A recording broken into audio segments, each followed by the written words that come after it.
কোনো সন্তান ছিল না বলে তার মনে ভারী দুঃখ ছিল। তাই সে প্রার্থনা করল, আর ঈশ্বর তার প্রার্থনা শুনে তাকে এক পুত্র সন্তান দিলেন, যার নাম শমুয়েল।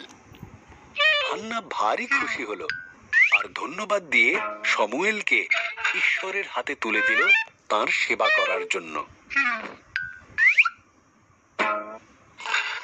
হান্না তার ছোট শিশুপুত্রকে এলি নামে এক বৃদ্ধ যাজকের কাছে মন্দিরে রেখে এলো। অন্ধ বৃদ্ধ এলিকে শমুয়েল পরিচর্যা করছিল। শমুয়েল মন্দিরেই ঘুমোতো, আর এলি কাছের একটি ঘরে ঘুমোতো।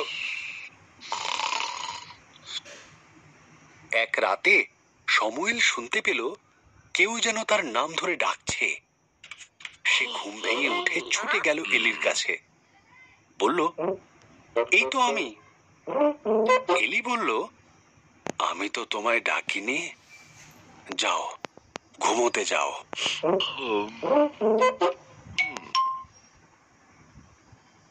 শমুয়েল তার বিছানায় ফিরে গেল, কিন্তু আবার সে শুনতে পেল কেউ যেন তার নাম ধরে ডাকছে।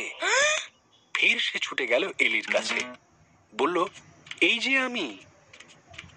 ঘুম জড়ানো গলায় এলি বললেন, আমি তোমায় ডাকিনি, যাও তুমি শুতে যাও। তৃতীয়বার শমুয়েল যখন সেই ডাক শুনতে পেল, এলি বলল, এ ডাক ঈশ্বরের। যদি তিনি আবার ডাক দেন, বলবে, বলুন প্রভু, আপনার সেবক শুনছে।